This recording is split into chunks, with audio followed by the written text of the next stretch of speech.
نحمده ونصلي ونسلم على رسوله الكريم وعلى آله وأصحابه أجمعين.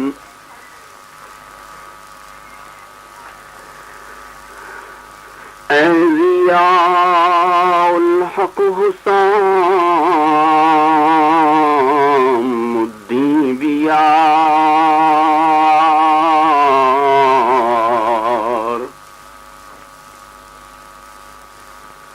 أولياء الحق حسام الدين بیار.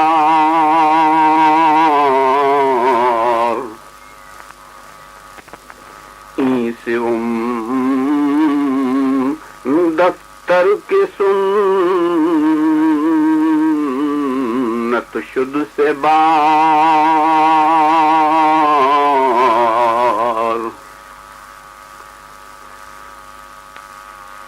پس کریمانست کو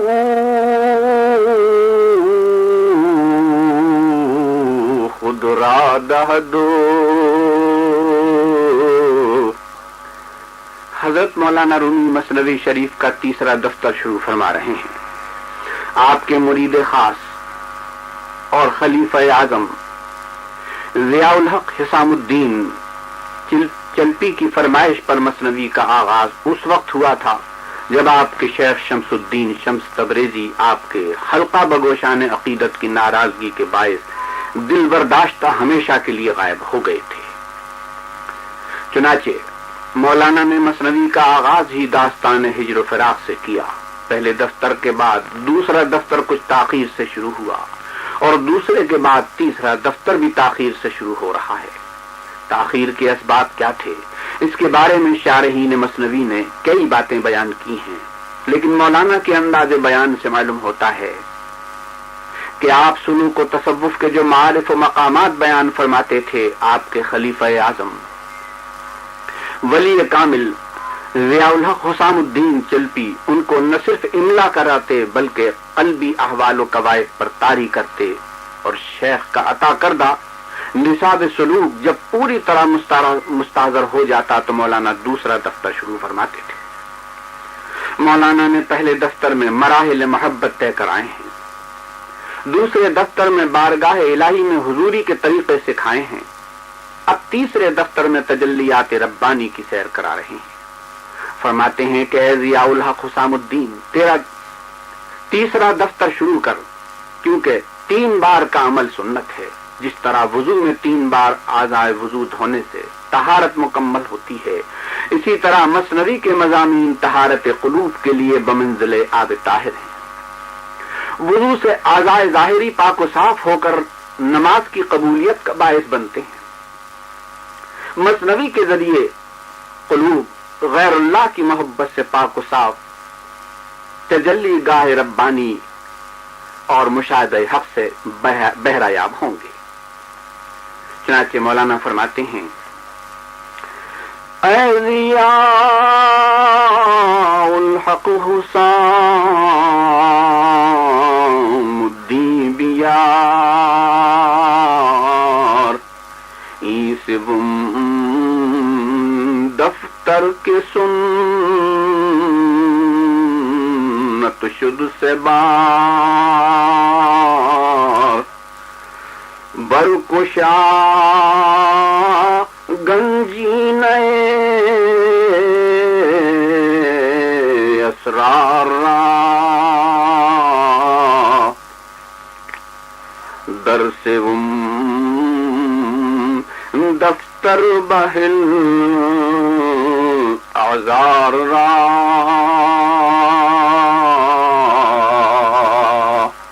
فرماتے ہیں کہ اب تیسرا دفتر شروع کرو. تیسرے دفتر میں اسرار و معارف کے خزانوں کو کھول دو، عذر و معذرت کو چھوڑ دو. اگر قلب پر اسرار سلوک بتمام و کمال منکشف نہیں ہو سکے ہیں تو کوتاہی فہم اور کم ہمتی کا عذر نہ کرو، کمر ہمت باندھو.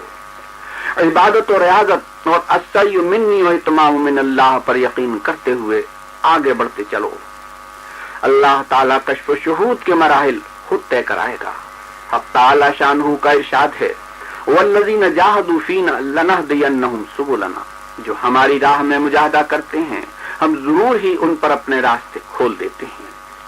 یقینیات کے درجے اور اسرار و معارف اس قدر ہیں کہ ساری عمر کھلتے رہیں، اسی لیے حکم ہے کہ وَاعْبُدْ رَبَّكَ حَتَّى يَأْتِيَكَ الْيَقِينُ، اپنے رب کی عبادت کیے جاؤ یہاں تک کہ حق الیقین حاصل ہو جائے۔ قوت از قوت حق می زہد نزعروق کز حرارت می جہد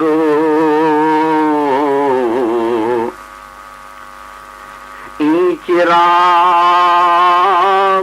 شمس کو روشن بود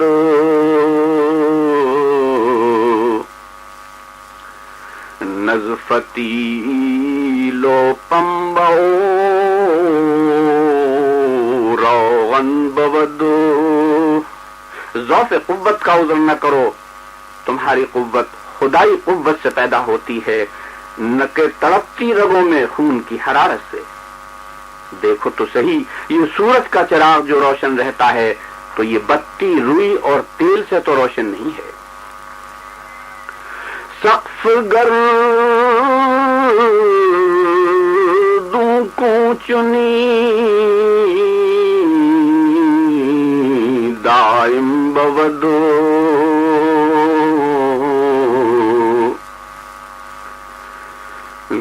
نزتنا بوستن قائم بود۔ آسمان کی چھت ہمیشہ سے قائم ہے، یہ رسیوں اور ستونوں سے قائم نہیں۔ سورج کی مثال میں توجہ دلائی گئی ہے کہ سورج سے ذرہ ذرہ روشن ہو جاتا ہے۔ سورج کی روشنی کا منبع کیا ہے کوئی نہیں بتا سکتا۔ سورج کی حرارت کائنات کو گرمائے ہوئے ہے۔ سورج کو یہ حرارت کہاں سے ملی ہے، وہ کون سا خزانہ ہے جہاں سے روشنی اور حرارت کا بے حساب سلسلہ جاری ہے۔ آدمی کی رگوں میں قوت کا ذریعہ بظاہر حرارت غریزی ہے، لیکن یہ تو محض جسم ظاہری کی بقا کا ایک ادنا سبب ہے۔ جسم کا باطنی نظام جہاں عقل قلب روح کے بڑے بڑے عالم آباد ہیں، ان کی قوت و ادراک و شعور کہاں سے ملتا ہے؟ آدمی کے باطنی نظام کو کون چلا رہا ہے، ذرا غور تو کرو اور بتاؤ آسمان کیسے رکا ہوا ہے، اس میں قوت کشش کہاں سے آئی ہے؟ بغیر رسی اور ستونوں کے آسمان کی چھت ہمیشہ سے قائم ہے۔ حضرت مولانا رومی قرآنی دلائل سے قوت باطنی کا ثبوت دے رہے ہیں۔ سورج کے بارے میں ارشاد ہے تبارک الذی جعل فی السماء بروجا وجعل فیہا سراجا وقمرا منیرا، بابرکت ہے وہ ذات جس نے آسمانوں میں برج بنائے جہاں سے سیارے گزرتے ہیں، اور آسمان میں سورج کا چراغ روشن کیا اور چاند کا نور پھیلایا۔ اسی طرح قرآن پاک میں آسمان کے عجائبات کا بھی ذکر ہے۔ قوت باطنی کی تائید میں تیسری دلیل جبریل کی ذات اور ملائکہ کی جماعت ہے۔ فرماتے ہیں قوت جبریل از مطبخ نبود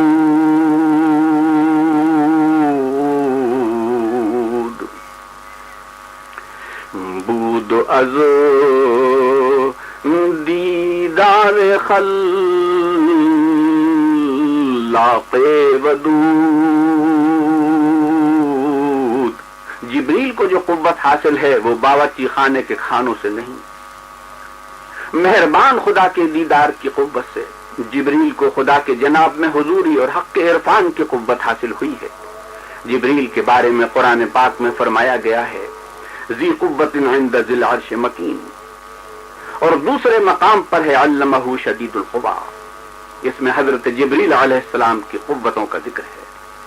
قوم لوط پر جب حضرت جبریل عذاب لے کر آئے تو ان کی قوت کا مظاہرہ اس طرح ہوا کہ زمین کا وہ حصہ جہاں قوم لوط آباد تھی اس کو اٹھا کر آسمان تک لے گئے اور وہاں سے نیچے کی طرف دے مارا۔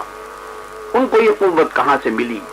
مادے اور مادیت کی قوت نہیں، یہ خدائی قوت تھی جس کی ایک رمق انسان کو بھی عطا ہوئی ہے۔ اگر وہ عبادت اور ریاضت اور اصلاح باطن کی کوشش کرے تو اس کے باطن میں ملکی قوتیں جلوہ گر ہونے لگے۔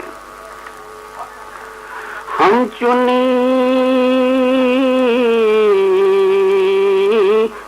قوت ابدال حق، حمز حق دانزتام و از طبق۔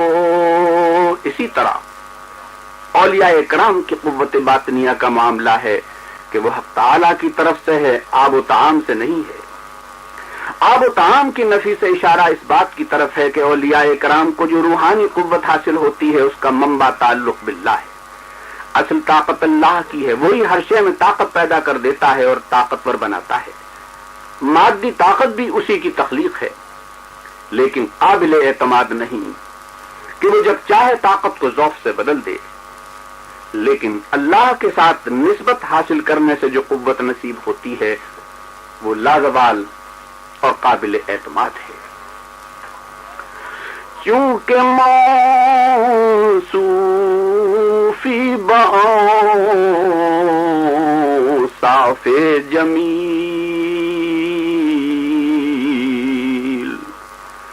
ذات نمرود بگوزر چون خلیل۔ اے اللہ والو، تم متخلق بے اخلاق اللہ ہو جاؤ تو حضرت ابراہیم کی طرح نمرود کی بھڑکائی ہوئی آگ سے نکل جاؤ۔ حضرت ابراہیم نبی بھی تھے اور خلیل بھی۔ اللہ والے نبی نہیں ہوتے مگر خلیل ہو سکتے ہیں، اور مقامات محبت طے کرتے کرتے درجہ حب پر پہنچ سکتے ہیں۔ نفس امارہ کی آگ جو نمرود کی آگ سے کہیں زیادہ شدید ہے، پار ہو کر رضا الہی کا مقام پا سکتے ہیں۔ گرددات شبر تو ہم بردو سلام، اے عناصر مزاجت را غلام۔ جب تم مقام محبت پالو گے تو تم پر خواہش نفس کی آگ ٹھنڈی ہو جائے گی۔ اے مخاطب، اب آگ، پانی، مٹی اور عناصر تمہارے غلام بن جائیں گے۔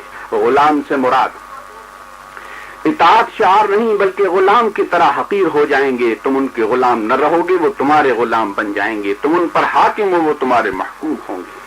ایک بزرگ سے کسی نے دریافت کیا، حضرت کیا حال ہے بتائیے؟ جواب دیا، کائنات ہماری مرضی کے مطابق چل رہی ہے۔ انہوں نے کہا، یہ کیسے؟ کہا، ہاں یہ سب کچھ ہمارے خدا کی طرف سے ہے۔ ہم خدا سے راضی ہو گئے ہیں اور اپنی مرضی کو خدا کے تابع بنا لیا ہے۔ جو کچھ ہو رہا ہے وہ ہماری مرضی کے مطابق ہو رہا ہے۔ مقام رضا کا تعلق جانبین سے ہوتا ہے۔ بندہ خدا سے راضی اور خدا بندے سے راضی، یہی مقام رضا ہے۔ اسی کو مولانا ان الفاظ میں بیان فرما رہے ہیں کہ اے عناصر مر مزاجت را غلام، وآخر دعوانا الحمدللہ رب العالمین۔